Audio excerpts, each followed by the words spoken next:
Assalamualaikum teman-teman. Semuanya udah pada kumpul nih. Kita di sini mau belajar tentang menghafal nama-nama malaikat. Gimana teman-teman? Apakah kalian sudah siap? Yeay, aku sudah siap, Truki. Bagus kalau kalian sudah siap semuanya. Wah, alhamdulillah ya, yang mau belajar kali ini sangat banyak. Ada 5 orang. Terima kasih Oleng, kamu mau belajar nama-nama malaikat. Iya Tuki, aku bawa anak-anakku. Anak-anakku ada 4 pengen ngaji semuanya. Baiklah Oleng, mari kita mulai ya. Malaikat yang wajib kita ketahui itu ada 10. Yang pertama adalah malaikat Jibril. Jibril, ayo ikutin Oleng. Jibril. Ya, malaikat Jibril. Kemudian yang kedua adalah malaikat Mikail. Iya, Mikail. Ya, bagus Oleng. Kemudian yang ketiga adalah Ijroil. Ayo Oleng coba. Ijroil. Ayo dimulai dari yang pertama ya Oleng ya. Jibril, Mikail, Ijroil. Yang ketiga adalah Ijroil. Jibril, Mikail, Ijroil. Ya, bagus. Sekarang yang keempat adalah malaikat Israfil. Ayo, apa Oleng? Israfil. Oh ya. Jadi yang pertama malaikat Jibril, Mikail, Ijroil, Israfil. Ya, kemudian ada Mungkar dan Nakir. Ayo, yang kelima dan keenam itu adalah Mungkar dan Nakir. Coba. Oleh. Ya, yang kelima dan keenam itu Mungkar dan Nakir. Ya, bagus. Kemudian yang ketujuh adalah Rokib dan Atid. Jadi ada yang ketujuh dan kedelapan itu adalah Rokib dan Atid. Coba kamu Oleng. Ya. Yang ke-8 dan yang ke-9, yang ke-7 sama yang ke-8 itu Rokib dan Atid.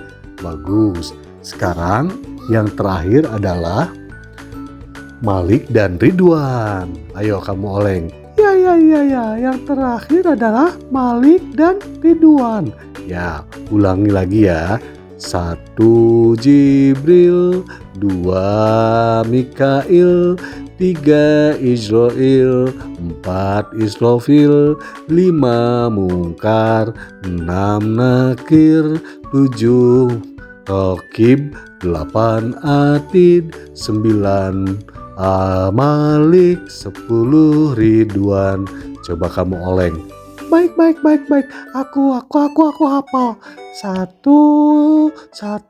Jibril, 2 Mikail, 3 Ijroil, 4 Israfil, 5 Mungkar, 6 Nakir, 7 Rokib, 8 Atid, 9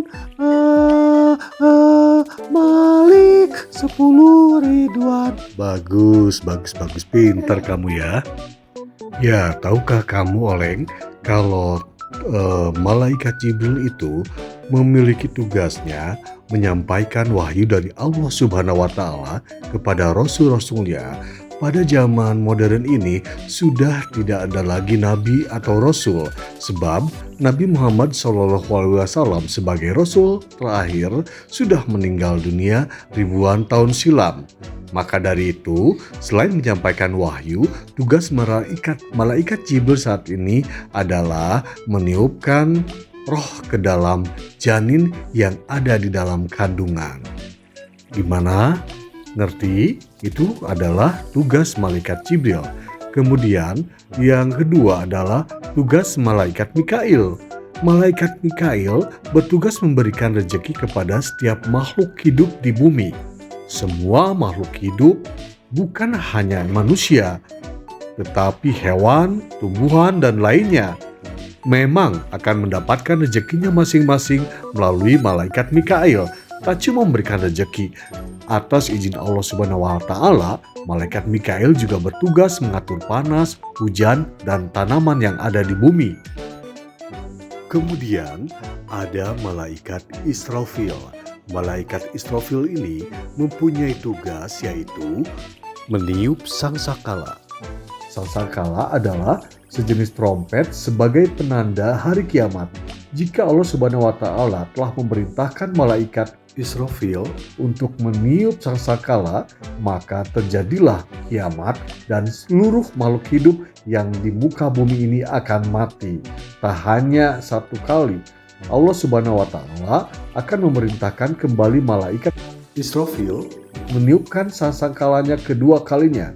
Tujuannya sangsakala kedua membangunkan kembali seluruh makhluk hidup dan disebut sebagai hari kebangkitan. Ada malaikat Israel. Itu malaikat Israel bertugas mencabut nyawa.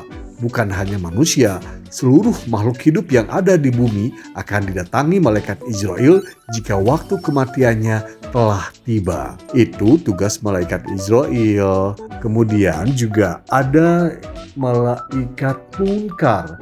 Malaikat mungkar itu setelah nyawa manusia dicabut oleh malaikat Israel dan ia meninggal dunia, maka di dalam kubur manusia akan bertemu dengan malaikat munkar. Malaikat mungkar akan bertanya soal keimanan dan mendatangi manusia yang seringkali berbuat keburukan dalam hidupnya. Kemudian yang keenam itu adalah malaikat nakir. Kebalikan dari malaikat munkar, malaikat nakir akan datang ke alam kubur dan menanyai manusia soal kebaikannya. Dikisahkan dalam Al-Quran, malaikat nakir memiliki wajah yang ramah dan menyenangkan. Diceritakan pula, jika manusia didatangi oleh malaikat nakir, maka orang tersebut akan masuk surga. Kemudian yang ketujuh adalah ada malaikat raqib. Kehadiran malaikat raqib bertugas mencatat semua amal baik manusia selama masih hidup di dunia. Jadi dikisahkan pula dalam Al-Quran nih bahwa catatan amal baik yang dibuat oleh malaikat raqib ini nantinya menjadi penyelamat dan pertimbangan seseorang untuk masuk surga. Itu adalah tugas malaikat raqib. Kemudian yang kedelapan ada juga tugas dari malaikat atid. Malaikat atid ini kebalikan dari malaikat raqib. Malaikat atid bertugas mencatat amal buruk manusia yang dilakukan selama masih hidup di dunia. Keburukan dan kejahatan sekecil apapun tak luput dari catatan malaikat atid. Dengan adanya malaikat atid ini, semoga kita semakin berhati-hati dalam bertindak ya. Kemudian yang kesembilan adalah ada malaikat Malik. Nah, malaikat Malik ini bertugas itu menjaga pintu neraka. Dikisahkan dalam Al-Quran, sosok malaikat Malik adalah besar dan keras, kemudian kasar juga.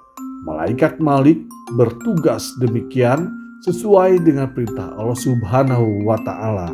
Nah, yang ke-10 malaikat yang wajib kita ketahui adalah malaikat Ridwan. Malaikat Ridwan bertugas menjaga pintu surga. Dalam Al-Quran, surga digambarkan sebagai tempat yang indah dan merupakan hadiah bagi mereka yang selalu beriman kepada Allah Subhanahu wa Ta'ala selama hidupnya. Itu dia 10 nama malaikat dan tugasnya yang diyakini dalam Islam dan yang wajib kita ketahui. Gimana Oleng? Apakah sudah mengerti semuanya tentang malaikat dan tugas-tugasnya? Iya, aku sudah mengerti. Truki, makasih ya. Oke. Baiklah, kalau begitu saya pamit dulu ya. Saya mau pulang dulu. Kamu mau lanjut kemana? Aku belum sholat. Aku mau sholat dulu. Oh baiklah, kalau gitu saya pamit dulu ya. Oleng dan anak-anaknya, terima kasih semuanya. Sampai jumpa di lain waktu. Teman-teman, jangan lupa ya subscribe dan like channelnya Main Yuk. Assalamualaikum warahmatullahi wabarakatuh.